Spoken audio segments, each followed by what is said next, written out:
ça n'est pas simple de trouver un consensus. Quelle diversité des pratiques et effectivement quelle diversité des circonstances en fonction du type de geste, de l'aiguille, du patient, des patients immunodéprimés que l'on a aussi en rhumatologie.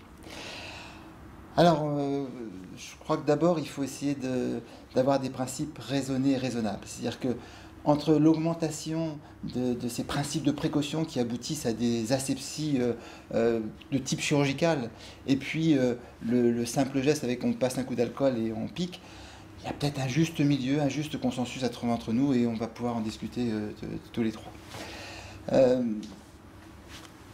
Déjà, quelques grands principes. Le premier principe que j'essaye de m'appliquer à chaque fois, c'est de savoir où est-ce que je mets mes interfaces entre la peau du patient, qui est sacrée, c'est là qu'il faut la préserver au maximum, tout ce qui va être l'interface avec la peau du patient, donc l'aiguille et le contenu de la seringue, et puis tout ce qui doit être propre, c'est-à-dire tout ce qui est l'environnement extérieur. Où est-ce que je vais mettre mon interface de stérilité? C'est-à-dire le gros débat, est-ce qu'on la met au niveau de l'aiguille, c'est-à-dire que tout ce qui est main, seringue et tout va être propre, ou est-ce qu'il faut la mettre au niveau des mains, donc avoir des gants stériles notamment, et tout ce qui va toucher, tout ce que l'on va toucher avec nos mains doit être aussi stérile. Alors, dans ce débat, eh bien, évidemment qu'il n'y a pas de réponse claire, mais certainement qu'il va falloir que l'on adapte chaque patient, chaque geste, en fonction de ces deux grands cadres que l'on a définis par rapport à cette asepsie indispensable pour une bonne rhumatologie interventionnelle. Je rappellerai déjà un chiffre tout simple, c'est que lorsqu'on fait de la rhumatologie interventionnelle standard, par rapport à nos collègues libéraux, en hôpital aussi, eh bien, en Loire-Atlantique, sur toute une année, eh bien, le risque d'infection iatrogène septique au niveau articulaire pour des gestes qui sont faits dans la plupart du temps sans gants stériles, avec des procédures standards d'asepsie, eh bien, il est de 1 sur 38 000. Donc c'est un risque qui reste très, très rare, qu'on va comparer à un risque d'arthroscopie qui va être 1 sur 700 ou un risque d'infection sur prothèse qui est de 1%. On n'est pas du tout dans le même cadre. Donc on n'est pas dans le cadre d'une asepsie de type opératoire. Alors après, pour l'asepsie, je considère toujours qu'il y a 3 pôles. Il y a d'une part l'asepsie du matériel. Évidemment, tout le monde utilise du matériel à usage unique, stérile, donc bien vérifier notamment les dates de péremption, c'est ce que l'on voit parfois comme erreur qui peut être faite. Tout ce qui est champ stérile doit être réservé aux gestes qu'on a vus de la deuxième catégorie. Après, il y a l'asepsie patient, et là encore, on voit beaucoup de procédures de désinfection en 5 temps qui sont préconisées. Je pense qu'il faut revenir en arrière, et effectivement, ces procédures à 5 temps pour les gestes complexes, pour les patients qui ont une hygiène qui est pas optimale, effectivement, il faut la garder. Sinon, pour des procédures standards, eh bien, une procédure en 2 temps est certainement largement suffisante. Après, au niveau de l'asepsie, au niveau du médecin, donc on a vu l'histoire de gants stériles ou pas. De toute façon, je pense qu'il faut mettre des gants quand même, des gants non stériles pour se protéger soi-même vis-à-vis soit des écoulements, soit du sang du patient qui va saignoter à ce moment-là. Si on a sur ses doigts et qu'on a des petites écorchures, eh bien on ne sait pas quelle est la qualité de contamination éventuelle de ce patient, donc il faut se protéger soi-même. Les lunettes, eh bien, les lunettes, il faut les mettre si on a un risque de projection. Il y a aussi quelques accidents qui ont été décrits avec des projections dans les yeux, comme il y a aussi des gestes, des accidents qui ont été décrits à partir de germes spécifiquement salivaires. Il y en a encore un récent qui vient d'être programmé. Donc, 2 choix pour le masque. Eh bien, soit on met un masque et on parle. Et c'est vrai que c'est pas mal parce qu'on peut comme ça rassurer les patients jusqu'au dernier moment, on le pique, je vais vous piquer là, etc. Soit on ne met pas de masque et à ce moment-là, dès que l'aiguille est décapuchonnée, eh bien, il faut éviter de parler.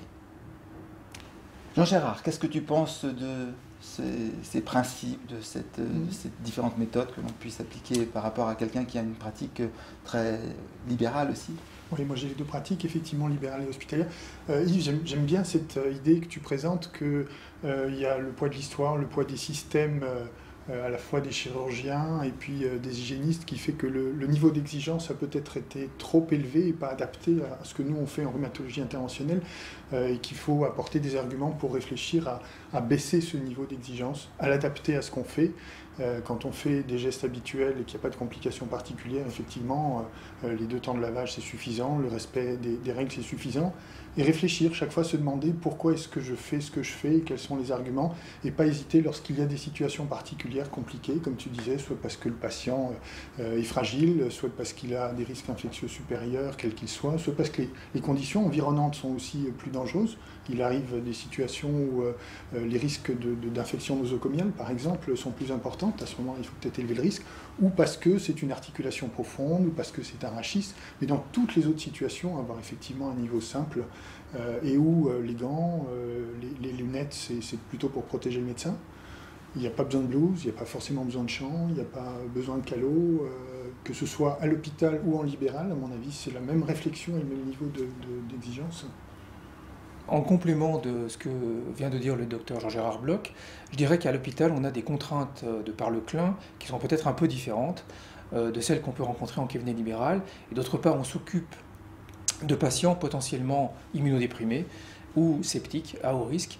Et effectivement, nos procédures sont probablement un peu plus lourdes à l'hôpital, mais imposées par les règles d'hygiène qui sont établies par le CLIN et qui ne sont pas forcément, bien sûr, transposables à l'activité en libéral. Et j'en veux pour preuve le fait qu'en consultation, on infiltre les patients, éventuellement sous échographie, sans toutes ces procédures et sans cette asepsie, par exemple, en 5 temps, avec des choses beaucoup plus, comment dire, dégradées.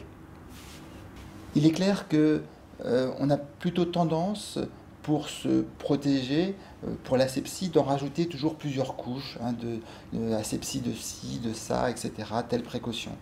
En fait, peut-être ce qui est beaucoup plus important, et on le voit notamment quand on regarde de près les expériences d'asepsie de nos amis orthopédistes par rapport aux prothèses, eh bien on s'aperçoit que peut-être le plus important, ce sont les procédures. Et toujours avoir la même procédure, avoir des checklists, toujours faire de la même manière, dans le même ordre des choses, eh bien c'est peut-être là où on est le plus précautionneux et on aura la meilleure asepsie. Et le meilleur gage de sécurité. Le meilleur gage. Je trouve la discussion très enrichissante et le fait d'avoir ici des gens qui travaillent dans des secteurs d'activité complètement différents, je pense en médecine libérale, en médecine hospitalière, montre aux rhumatologues qui s'intéressent à l'échographie interventionnelle que finalement les procédures sont multiples et doivent être adaptées à chaque cas de figure. Je trouve aussi très intéressant de voir que la rhumatologie interventionnelle qui peut se faire avec un simple guidage clinique, anatomique, bien sûr, lorsqu'elle se fait avec un guidage qui soit échographique, comme on le présente là, ou radiologique, permet de se reposer des questions. Et c'est un gros avantage parce que dans une pratique, on se rend compte qu'on prend des habitudes et que parfois on ne se pose pas les bonnes questions et on n'a pas forcément des procédures adaptées. C'est un des multiples avantages de cette interventionnelle rhumatologique sous échographie, c'est de se reposer les bonnes questions et de se remettre en question à chaque fois sur l'asepsie entre autres. Et je pense que, comme on le voit, à partir du moment où il y a dialogue, hospitaliers, libéraux, entre nous, quand il y a dialogue avec le CLIN, on voit qu'en fait, on arrive relativement toujours à un certain consensus qui est raisonnable et raisonné.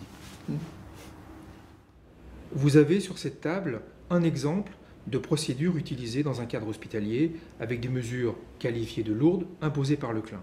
Tout le matériel est stérile.